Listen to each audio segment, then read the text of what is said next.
그래서 얼마를 세금을 더 추징을 했겠어요? 여기 50%인 11억을 더 고지를 했겠죠.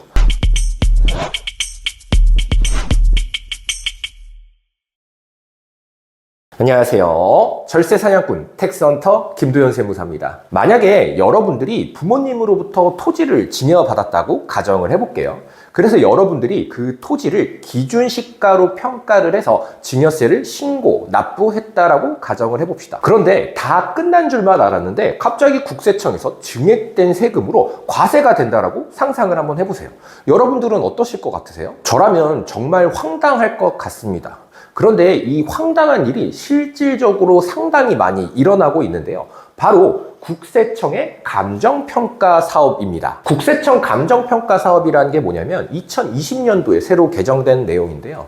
국세청의 감정평가에 대한 예산들이 떨어집니다. 그 예산을 가지고 감정평가를 진행을 하는데요. 총 5개의 감정평가 법인을 선정을 해가지고 추정시가라는 걸 산정을 합니다. 그런데 이따 설명을 드릴 건데 우리가 시가가 불분명한 경우에는 보충적 평가 방법을 쓸 수 있거든요. 그런데 그 추정시가와 보충적 평가 방법으로 신고 납부한 증여세나 상속세 그 가액이 5억 원 이상이거나 10%가 넘게 되는 경우에는 그 추정시가로 다시 고지를 할 수가 있습니다. 대상은요, 초고가 주택과 그리고 비주거용 부동산 그리고 나대지인데요. 그래서 2020년도에 한창 뭐가 유행이었냐면 꼬마 빌딩이 되게 유행이었어요. 꼬마 빌딩을 자녀한테 증여를 하는데 웬만한 분들이 다 기준시가로 신고를 했단 말이죠. 그래서 이 국세청 감정평가 사업을 토대로 엄청나게 증액된 증여세를 다시 고지를 해버렸습니다. 그러니까 상당히 문제가 되겠죠. 여러분이라면 어떤 생각이 드실 것 같으세요?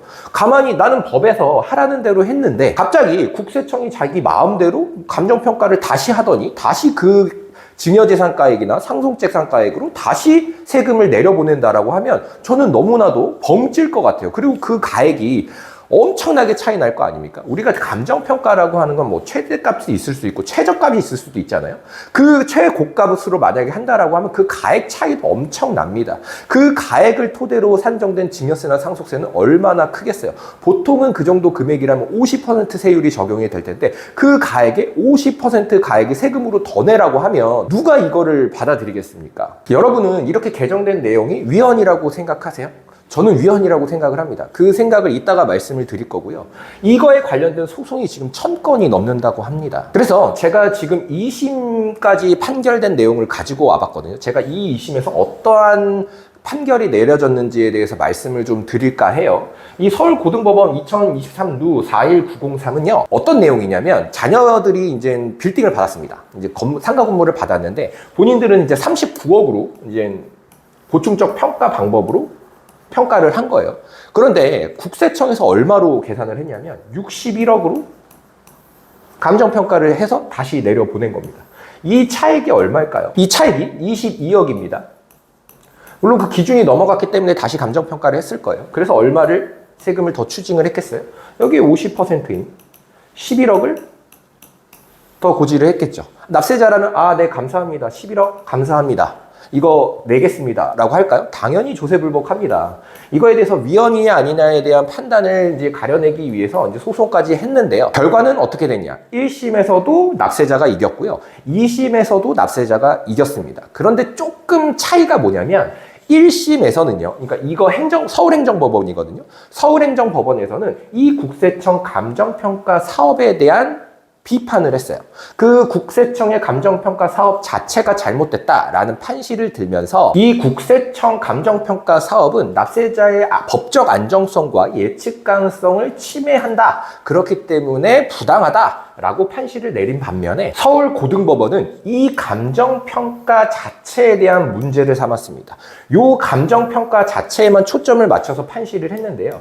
이 감정평가가 객관적인 교환 가치를 반영하지 않는다. 그렇기 때문에 부당하다라는 식의 판결을 내렸습니다. 사실 너무나도 아쉽죠. 제가 기대했던 건 서울고등법원도 이 국세청 감정평가 사업에 대해서 조금 비판을 해줬으면 좋겠는데 그게 아니라 이 감정가액만 가지고 판시를 하다 보니까 조금 아쉬움이 많습니다. 대법원 판결이 나오는 즉시 바로 영상을 준비하도록 하겠습니다. 제가 왜 국세청 감정평가 사업이 위헌인지에 대해서 근거를 좀 말씀을 드릴게요. 한번 읽어볼게요. 제1항에 따른 시가는 불특정 다수인 사이에서 자유롭게 거래가 이루어지는 경우에 통상적으로 성립된다고 인정되는 가액으로 하고 수용가격, 공매가격, 감정가격 등 대통령령으로 정하는 바에 따라 시가로 인정되는 것을 포함한다 라고 되어 있고요. 이 3항은 뭐냐면요, 아까 제가 말씀드렸던 이게 만약에 없다라고 하면 이 법에서 어떻게 평가해 라고 알려줍니다. 그게 바로 보충적 평가 방법이라는 거죠. 우리가 법을 정할 때 법이 모법이고요. 그 밑에 따른 시행령이 있습니다. 그게 바로 대통령령으로 정한다라는 이 대통령령인데요. 우리가 모든 사항을 법에서 다룰 수가 없으니 이제 위임을 하는 겁니다. 시행령으로서 위임을 하는 건데요. 여기서는 중요한 게 뭐냐면 모법에서 위임하지 않은 내용을 시행령에서 적는다라고 하는 것은 이것은 위헌사항입니다. 보세요. 이 대통령령이 뭐냐면 시행령 49조 1항 2호입니다. 이 시행령 역시 이 상속증여세법 60조에 위임된 사항인 거죠. 근데 여기서 뭐라고 돼 있냐면 해당 감정가액이 법 61조, 62조, 64조, 65조 이게 아까 뭐였냐면 보충적 평가 방법이었습니다. 법에서 정하고 있는 보충적 평가 방법이 이 감정가액의 기준 금액에 미달하는 경우는 다시 국세청에 대해서 감정평가 사업을 할 수 있다라는 내용이거든요. 그런데 보세요. 이 보충적 평가 방법은 상위법입니다. 상위법인데요. 이 시행령이 뭔데? 이 법에서 말하는 평가 방법을 부정을 하는 거죠. 이거는 엄격하게 위임의 범위를 넘어간 시행령입니다. 그래서 이거 자체가 위헌의 소지가 분명히 있다라는 거죠. 대법원에서 어떻게 판결이 내릴지는 좀 지켜봐야 되겠지만 제 생각에는 대법관 분들이 이걸 모르지는 않을 것 같아요. 그래서 아마 위헌 판결을 내리지 않을까 라는 게 제 생각입니다. 국세청 감정평가 사업 때문에 만약에 증액된 세액을 고지를 받았다. 그 증액된 세금을 냈다라고 하는 납세자분들 잘 들으셔야 합니다. 판례가 딱 나와서 만약에 이제 납세자가 승리를 하게 될 경우에는 여러분들은 바로 경정 청구를 준비하셔야 됩니다. 근데 믿을 만한 세무사가 없다라고 생각하시면요. 제가 밑에 더보기란에 제 주소와 제 관련된 정보들을 다 넣어놓을 테니까 전화 주십시오. 제가 최선을 다해서 함께 고민해드리고 상담해드리도록 하겠습니다. 오늘 제가 준비한 내용은 여기까지고요. 대한민국의 모든 납세자가 억울하게 세금을 뺏기지 않는 그날까지 저 텍스헌터 김도현 세무사는요. 늘 공부하고 연구하고 탐구하겠습니다. 감사합니다.